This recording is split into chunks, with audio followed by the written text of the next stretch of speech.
Customers Matter is a podcast about customer-centred, omni-channel marketing in an age of digital disruption, mobility, and the Internet of Things. It's hosted by John O'Neill, a management consultant and founding owner of Commotion, an agency specialising in customer experience design and delivery.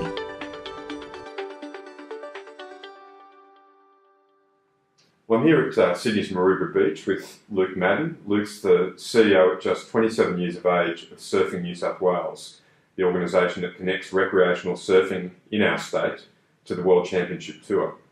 Its mission is to promote the healthy surf lifestyle and culture for the benefit of all, and Luke's a remarkable example of a contemporary leader, empathic, deeply customer-centric, and also culture-focused, and he's navigating a world, believe it or not, of disruption, taking a not-for-profit organisation from strength to strength. Luke, welcome to Customers Matter. Appreciate it. Thanks for having me. Luke, it's remarkable enough that you're leading the organisation at such a young stage. It's even more remarkable how long you've been working for the business. Can you tell me how and when you got involved in surf administration? Yeah, so 2017 this year I've been 9 years, 9.5 years. I started with an internship, then flowed through to just a couple of days a week while I was at university, and then opportunities arose and got into the office full time. And then basically moved up from event management to general manager and now CEO. So yeah, it's been 9 years now, which is pretty amazing. And I've been learning a lot of the different traits of the business, and so to be able to run the whole show now and take surfing to the next level. So you came in obviously off the back of a love for surfing. So when and how did you get into surfing in the first place, and how did that lead to starting to work in the business? So I've surfed my whole life, since I was about 9 or 10, which these days is now a bit late. We're running events now where there's 5 and 6 year olds that have been surfing for 4 years. So if I go back, I started to learn to surf, and then my father's always been an amazing surfer, and I can put my whole career, I guess, back to him because he got me into surfing as well as doing soccer and cricket. But I got into board riders clubs. I remember doing board riders and soccer and having to try and work out the grand finals to the finals of the surfing. And but then as I transitioned a bit older, I guess I loved the administration side of it. And straight out of school, I went to study at do events diploma, sport management. I love the event side of it. So then if I linked the event side of it to what I was already kind of competing in the events, and I put 2 and 2 together, ended up doing a commerce degree at uni, and throughout that whole time I started working on the admin side for surfing, so I was at the events, and I really, there's a massive passion there for surfing, and it became easy administrationally because I was so passionate about it, and it didn't seem like a job at the start, and then it really clicked after a while, and it introduced me to some pretty massive mentors around surfing, which has elevated my career, pretty early on. Could you explain for people who might not be familiar with the world of surfing how the sport works in Australia, and what are the career opportunities that are open to people within it? And a lot of people mix up surfing and surf lifesaving, for instance. Yeah, so what we do here at Surfing New South Wales, Surfing Australia and all the state bodies, we administer the sport of surfing. So that's shortboarding, longboarding, bodyboard, stand-up paddleboard, and kneeboard. So it's a competitive pathway to the world titles in that sport. We also help out the surf schools and the board rider clubs, which they run their own businesses and their volunteer organisations. We give them insurance and affiliate them so they can work with different councils. So it's a massive amateur sport that we're running here, and a lot of it is event-based, but now we're starting to work with different government agencies on education. We're working actually with Surf Lifesaving, so a lot of people kind of bring that up at the start, and now we've just formed a pretty solid partnership with Surf Lifesaving because surfers are actually saving lives in the water as well. So now it's not just the event side of things, it's education, it's accrediting surfers to become surf coaches, to become judges, but there's a lot of different range of opportunities administrationally, as well as the kind of casual jobs as surf coaches and in surf schools. And I think there's even programs that help some of the disadvantaged and so forth. Yeah, there's Disabled Surfers Association. There's a program for mental health which happens Fluoro Fridays, at all Sydney beaches, and now it's kind of taken it from Sydney, it started in Bondi, taken it globally to say how good the ocean and surfing is for you. It's actually helping people's mental stability and coming together in a group environment, and then being able to share the stoke for surfing and have amazing outcomes. So there's a lot of different organisations now getting involved in surfing. And you've initiated an Indigenous program, I think, in 2017, 2018 as well. Yeah, so Surfing New South Wales has been running the Surfing New South Wales Indigenous program for a while now, and last year we really ramped it up with a couple of small grants that we have. We've been running free learn to surf lessons, have a little barbecue after, they get a bit of merchandise, and the kids are stoked. You know, they come from out west and then join the coast, and we've linked them in with different surf schools. You know, now to kind of take that to the next level, we're looking at actually bringing on possibly some Indigenous trainees and teaching them about how we run events and bring them internally into the office. And I think there's some really good opportunities for us to, we're only just kind of scratching the surface in these different departments. So tell me about the array of brands and athletes that you work with. And after you describe that, I'm kind of also interested to know what brands are looking for in a partnership in this day and age, because it's radically, fast-moving environment. Yeah, so I guess at Surfing New South Wales, we have a lot of assets, as in events, down to surf schools, and we work with brands like Havaianas Thongs, all the way through to NOMA in the past, government agencies and driving tourism for regional councils and Destination New South Wales, new emerging surf brands like Vissla, but then your Billabong, Ripco, Quicksilvers. What do they all want? I guess it's emerging to say content. You know, everyone wants authentic content. Link that into with social media, brand presence on beach. You know, there's only really Surf Lifesaving and Surfing New South Wales, our team, that can really organically get brands on the beach and engage them with every demographic. Australian Skin Cancer Clinics is another brand that they're an actual skin cancer clinic up and down Australia, and we're actually physically doing doctor appointments on the beach for our surfers, and we've actually detected some skin cancers. So there's activations that are really genuine, and then you're linking that through to content, then the branding on the beaches. So it's a full 360-degree partnership rather than just a sponsorship. It's a relationship with a brand.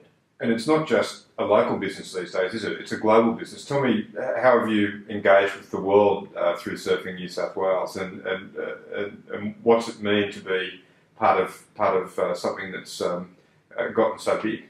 So obviously digital and through social channels, but then Facebook, webcast is huge in surfing, and we're really lucky that our athletes have massive social platforms and followings, and they're really spreading the word globally for us.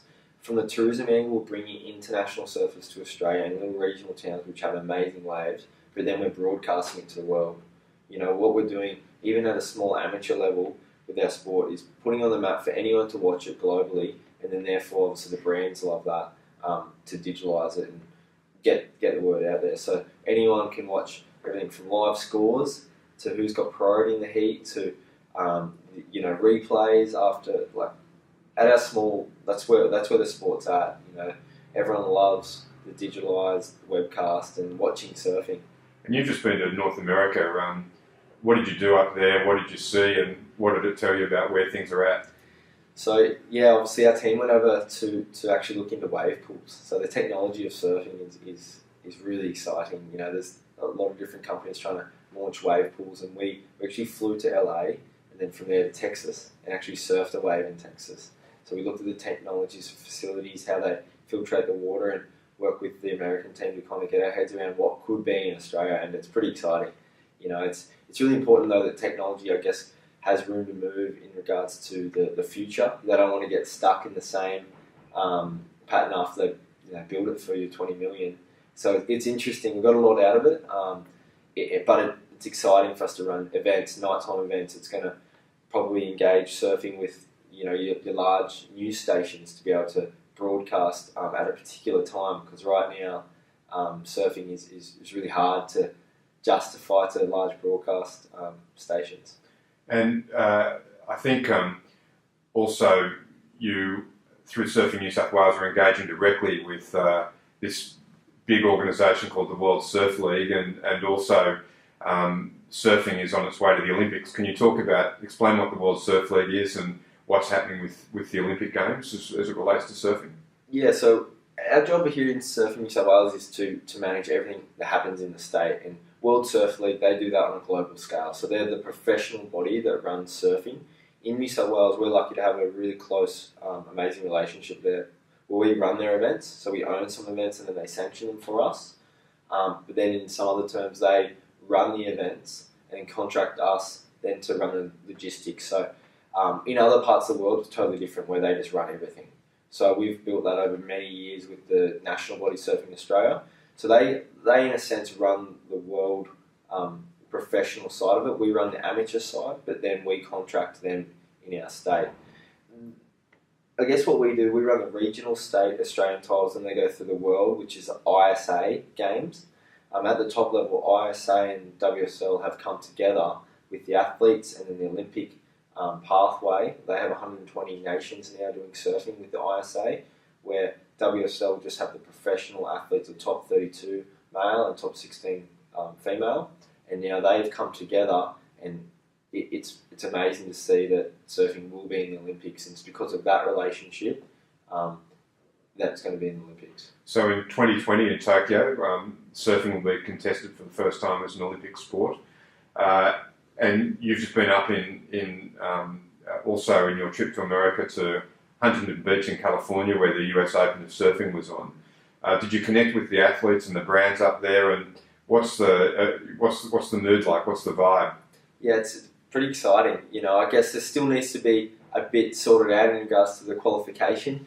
But the overall vibe is pretty amazing. To have the sport in the biggest sporting arena in the world will just, from an administration point of view, will just globalise the whole sport and get into homes that wouldn't even think of surfing. From an athlete's point of view, they're also stoked. We need to work out though if it's going to be a wave pool or on the beach, which is still a bit of a unknown. But regardless, it's going to be a pretty amazing opportunity for surfing. So now, Surfing New South Wales runs some events, as you've said, on a global scale. The Australian Open of Surfing at Manly and the World Junior Surfing Championships here for the foreseeable future. And you personally, I guess, have built some close bonds with some of the superstars of the sport, and one in particular, a buddy of yours from down in Cronulla. I love this story. Can you tell us about Connor OLeary, one of the world champion tour surfers? He's got a pretty remarkable story, Luke, and you know it very well. Yeah, so Connor, we both grew up at Cronulla. He's a couple of years younger than me.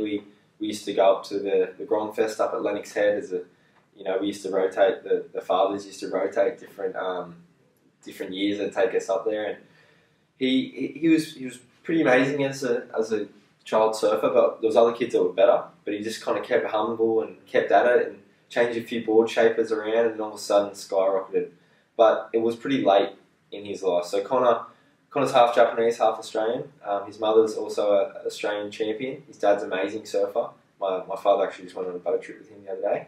But going back to Connor, he didn't win the Pro Junior Series, which is under 20s, which in this day and age actually gives you a leapfrog into the World Tour, as it gives you good seeding. So he had to go through the hard yards. And then a couple of years ago, Connor was still working at our events, pitching tents for not much money per day. The hourly rate isn't amazing, I can guarantee you that. From sun up to sun down, he's pitching tents and working on the events that he was once winning.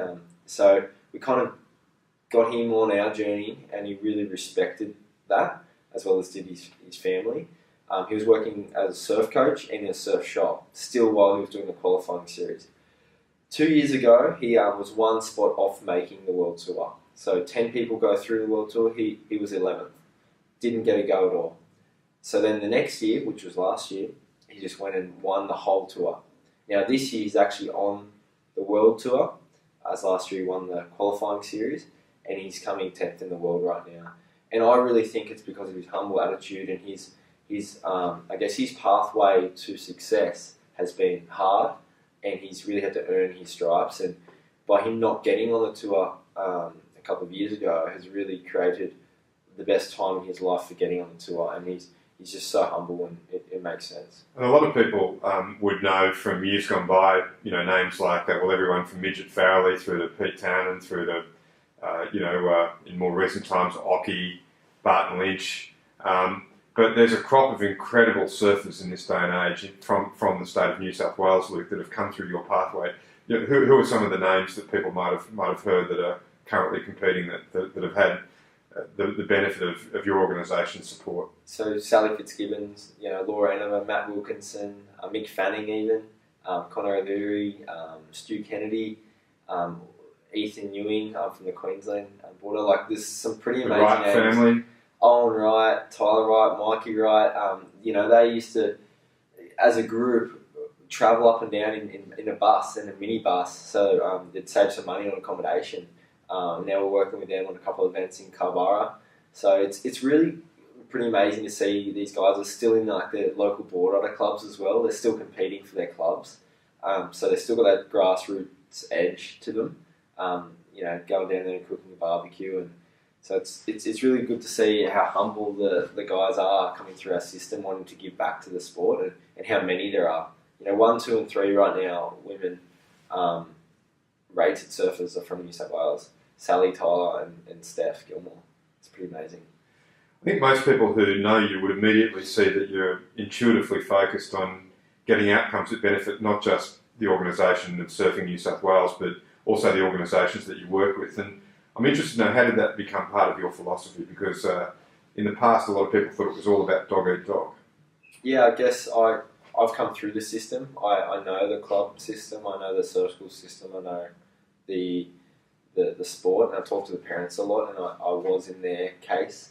I was surfing, and I guess I just developed that trust, and it isn't easy. Like, we still need partnerships, and we still need to commercialise it, but at the same time, like, it's, I guess, if you dumb it down and just simplify everything, in the end, what is our end goal?